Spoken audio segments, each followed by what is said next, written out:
নারায়ণগঞ্জের সিদ্ধিরগঞ্জে বাংলাদেশ আন্তজেলা truck covered van mini truck চালক শ্রমিক ইউনিয়ন শিমরাইল শাখার ভারপ্রাপ্ত সভাপতি নির্বাচিত হলেন মুক্তার হোসেন। শনিবার দুপুরে সিদ্ধিরগঞ্জে সিমরাইল ট্রাক টার্মিনালের অর্থ সংগঠনের কার্যালয়ে আলোচনা সভায় সর্বসম্মতিক্রমে তাকে ভারপ্রাপ্ত সভাপতি নির্বাচিত হয়। এর আগে তিনি ওই শাখা কমিটির কার্যকরী সভাপতি হিসেবে দায়িত্ব পালন করেছেন। এই সময় নবনির্বাচিত ভারপ্রাপ্ত সভাপতিকে ফুল দিয়ে শুভেচ্ছা জানান বাংলাদেশ ট্রাক কভার্ড ভ্যান মালিক সমিতি শিমরাইল শাখার সভাপতি জি.এম. সুমন মুন্সী।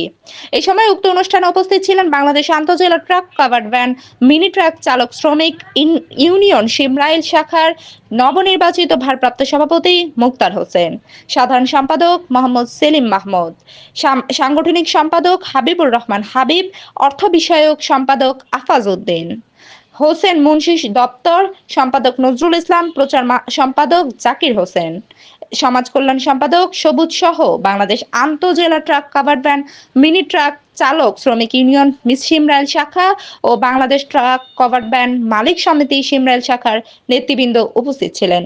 কাজে ওনা এখন সময় দিতে পারে না, ওনায় চলে গেছে, ওনার পক্ষে এখন সম্ভব না। কার্যকারী সভাপতি রুল হিসাবে আমাকে সবাই দায়িত্ব দিছে। আমি সবার কাছে আনন্দিত, সবার কাছে গর্বিত, সবার কাছে কৃতজ্ঞতা প্রকাশ করছি।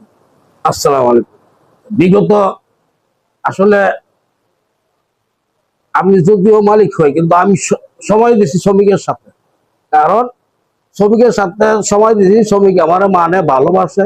এরকম কোন শ্রমিক নাই স্থানে যা আমার চিনে না এবং আমার ভালোবাসে না।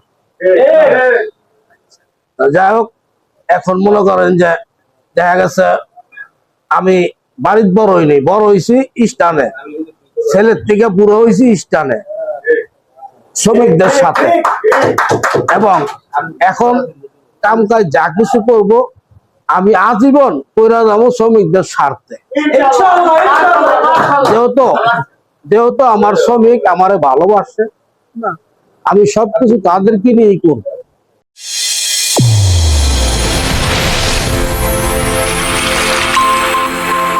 চ্যানেল A1 হৃদয়ের স্পন্দন।